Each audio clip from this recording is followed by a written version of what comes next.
Hello, happy August. I feel like I'm gonna say this pretty much every month, but I have no idea how we're already in August. That is crazy to me.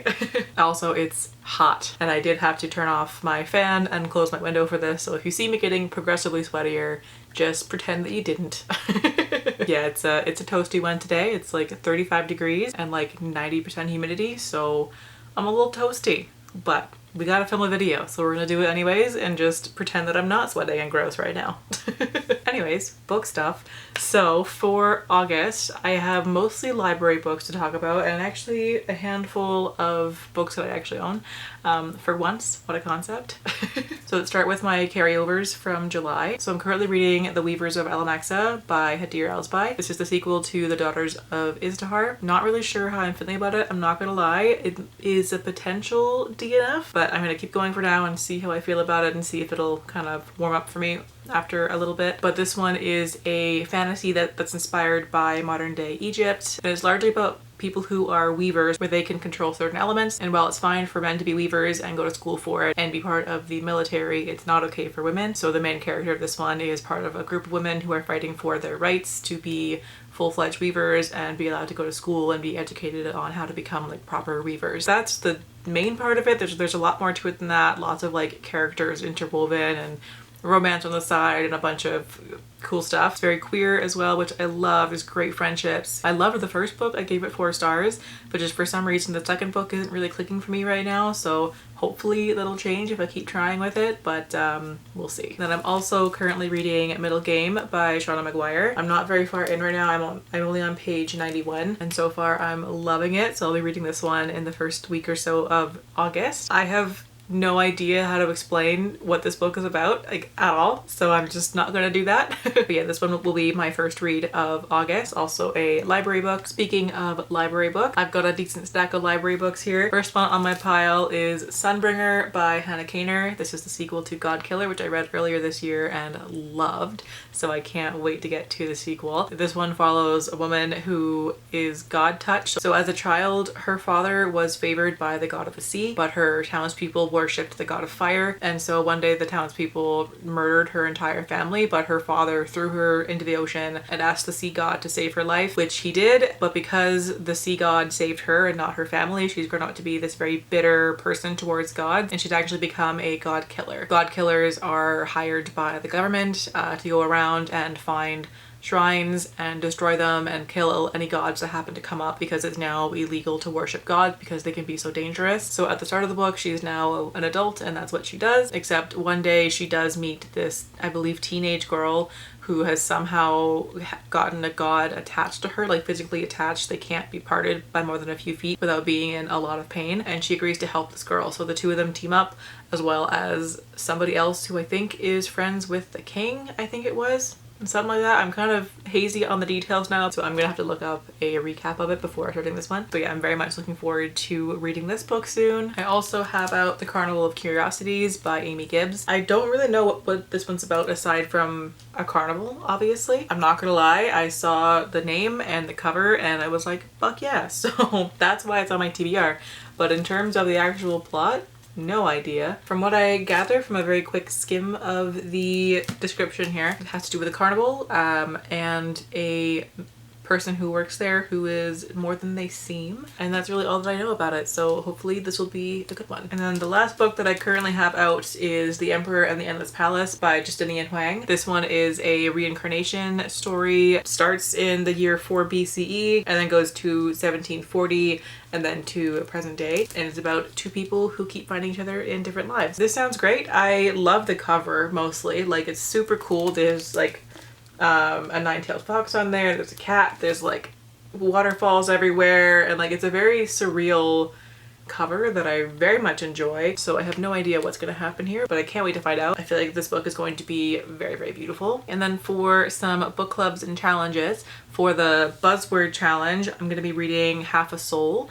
This is technically for the July one, but I have a hold on the audiobook, which isn't going to be available until August, so I'll be reading it shortly. And for that one, the prompt was, I think, was it a unit of measurement? So half. That one I think is a cozy fantasy that has to do with fairies, I'm pretty sure. I kind of forget. I heard people like raving about it, and honestly I didn't look much into what it was about. I just heard cozy fantasy and added it, so that's where we're at. And then for the August Buzzword Challenge, the prompt is the word like.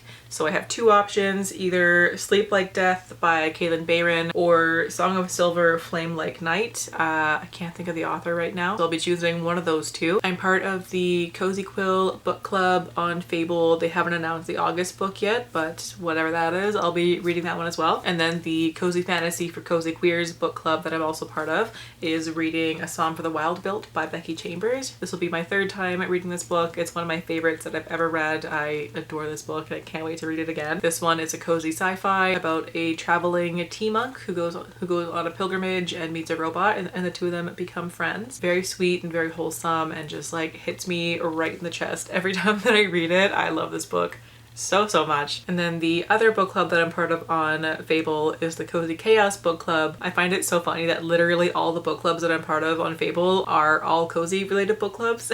Like that wasn't intentional, it just is what happened. But that one is reading The Very Secret Society of Irregular Witches, which I have already read, and I'm honestly not really sure if I want to reread it, so this one's a maybe. I love that book, but I don't know if it's a reread book, you know what I mean? And then for the other books that I want to read that aren't part of any like clubs or that kind of thing, you're gonna see some repeats from last month. So I want to get to A Lady for a Duke. This was on my TBR for July, but I did go to take out the audiobook to tandem read it, and it's not available until August. So I have it now, and once I finish my current reads, I'm probably going to start this one for my next physical book. Definitely happening in August. I swear it's gonna happen. This one is a historical romance about a trans woman who, during the war, she faked her own death so that she could start living a new life as a woman. And then years later, she learns that her best friend never stopped grieving her, and so she goes and befriends him as herself, and the two of them start to fall in love, but he has no idea that she was his best friend before. This sounds so good, and I can't wait to get to it. I'm very much in the mood for historical stuff right now, so I think I'm going to love this one. The Fae Keeper by H.E. Edgmon. This is the sequel to... oh fuck, I always forget the name of this book. I think I forgot last month as well. What the hell is it called? Oh my god, it's literally right here. The Witch King. Sequel to The Witch King. I read that one a few months ago and I loved it, and I've been trying to get to the sequel since I read the first one basically, so it's finally time.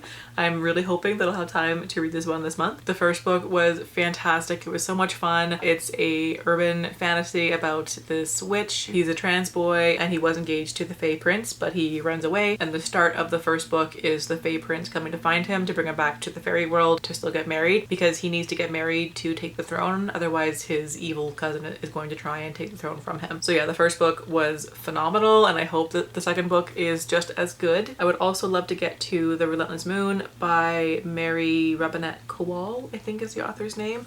It's the third and final book in the Lady Astronaut series. I love this series so much. I read the first two books earlier this year and they were both fantastic. This one is an alternate historical fiction where in the 1950s a meteorite strikes the earth and creates a ripple effect that's going to lead to a mass extinction, and the main character and her husband, they're both scientists, and she's the one to figure out that it's going to slowly cause the earth to keep warming up until humans all die out. And so she is trying to get the government to understand that they have to leave Earth, and so they have to figure out how to get to space and colonize the moon. But of course, being the 1950s, women are definitely not allowed to be astronauts, so she's also fighting for her rights to become an astronaut as well too. This is such a great series. I really liked book 1 and 2. I don't think I've heard anything about book 3, so it'll be a surprise whether or not it's good. I don't imagine that it could get bad, so fingers crossed. And then I do also have on hold the audiobook for A Novel Love Story by Ashley Poston. That'll be available sometime in the next couple of weeks, so hopefully it'll be an August read, if not September. I'm not gonna lie, I did not look into what this book is about at all. I just saw Ashley Poston and Yes, yes please. Ashley Poston has become one of my favorite authors. I will read anything that she writes, so I can't wait to get to this one. I also love the cover. Those colors are so good. And then I really want to get to Dennison Avenue by Christina Huang. This one is a book set in Toronto about a Chinese Canadian woman who has recently lost her husband, and she's dealing with grief by just wandering around her neighborhood in Kensington Market, which is my favorite area in Toronto. I love that area. It's such a beautiful neighborhood, and I bought this book on a whim because of just how beautiful it is, because the back of it has all these like stunning illustrations of the area, and I just like really wanted to have this book on my shelf because of course the city is trying to gentrify that area right now, and they have been for years, but the people who live there are fighting to keep it as it is.